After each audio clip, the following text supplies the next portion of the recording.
It's common for certain professions or services to require licensing. That way, supply and demand can be protected or even improved by quality control. But regulation can also backfire with benefits for intermediaries, along with the downside for producers and consumers. That's the message in a book by our guest called Bottleneckers. We'd like to welcome the Director for Strategic Research at the Institute for Justice, Dick Carpenter. Thank you very much for being with us, Dick. Sure, thank you. But first, I want to go from the title to, I guess, what a lot of people around here might be familiar with, from bottlenecks to, beer. What's the story? Right. So we actually took the name of the book, Bottleneckers, from the alcohol industry. So the alcohol industry, as many people realize, is heavily regulated. In some states, there's a three-tier system which inserts distributors between producers and retailers. And then in other states, there's a licensing scheme that essentially the state owns all of the distributors of alcohol.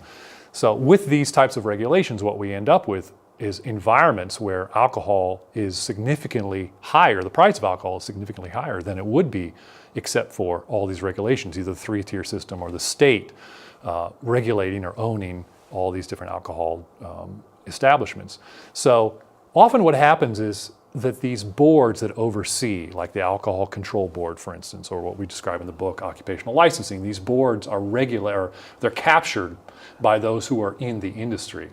So the regulatory board is essentially populated entirely by people who have a stake in the industry, and that enables them to keep competitors out and inflate prices for products, for instance, or wages if they provide a service. Well, I know there are countries in the world where alcohol can be pretty dangerous if the quality isn't what it should be. So do we have to get rid of this altogether in this country, or is there some other way to make it, I guess, less harmful to people? Well, I think there's a bit of an illusion that there is harm in the product itself. So it's not the product itself that is harmful. Maybe it's the overconsumption of the product that's helpful. And so way back after Prohibition was repealed, one of the allegations was that there's too much overconsumption, and we're going to introduce regulation to reduce overconsumption. But in fact, there's hardly any evidence that this regulation reduces overconsumption of alcohol. But we do know there is plenty of evidence that it increases the cost of alcohol. Well, we have a sense, many of us, for a car dealer, maybe they don't have to be licensed, but, a real estate agent, they should be licensed. So, I mean, isn't there some sort of a line between where you need the regulation and the quality control and where you can leave the rest to the market? So, for many years, we've lived in a binary world of licensing. We've thought of licensing as either no licensing or full licensing, but there are actually a menu of regulatory options that could be considered. So if you think about it in terms of a hierarchy, at the top of the hierarchy might be no licensing, otherwise known as market regulation. Just as you alluded to, the market regulates services and goods and so forth. And then as you work through the hierarchy, at the bottom is licensing. But in between, there might be deceptive trade practice acts.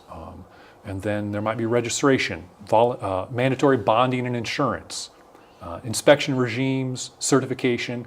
So the idea would be that if legislators identify the need, the problem that needs to be solved, and then identify the regulation that could match up to that, then we would actually probably be much better off. So just to give you one example to make it concrete, think of tree trimming. So the tree trimming industry, we could regulate not with a license, as many states do, but instead with mandatory bonding and insurance. So that somebody who's harmed by an externality, I hire you to trim my trees. You cut off a limb, it falls on my neighbor's car. Well, how are we going to make my neighbor whole? Well, if you have to have bonding and insurance, then we can make the neighbor whole that way. We don't need the license to interfere in that. So there are ways to get at what you're describing without restricting the ability of people to enter the occupation entirely. This is BNN News. We're talking with Dick Carpenter from the Institute for Justice and author of the book Bottleneckers. I want to have you talk about some of the products that a lot of us have to buy at one point or another, I guess, and how regulation affects that. Caskets? Caskets, yes. That's right out of chapter 2 in the book. So a casket is an empty box. That's all it is. It's just a big empty box.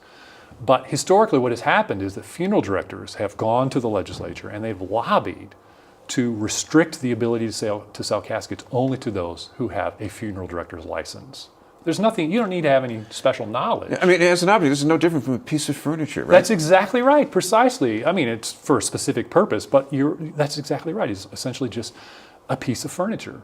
And so the idea that you would have to have some sort of special license in order to do that is absurd. The result is that funeral directors could mark up their caskets anywhere from 250 to 600%, when all it is just a big empty box.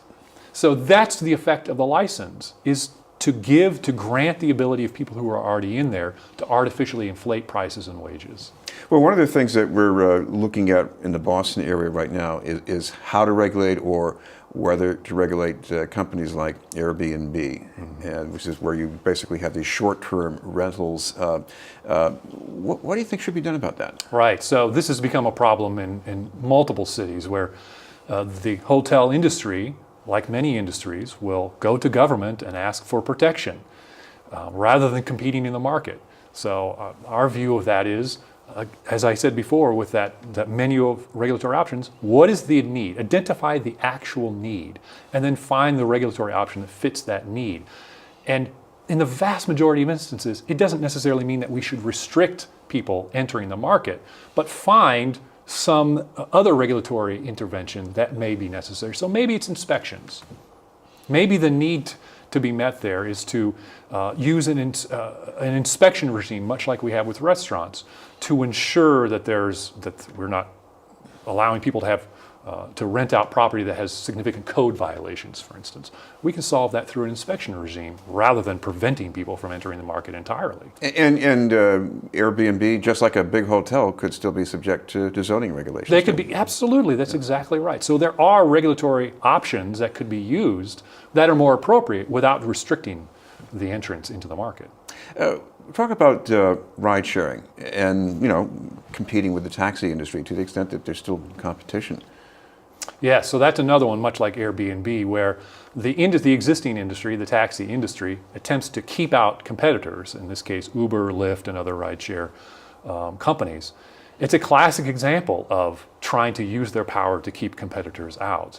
Now, Uber has been successful in large part because they've gone into the market. So rather than asking permission, the model was to go in and offer the service.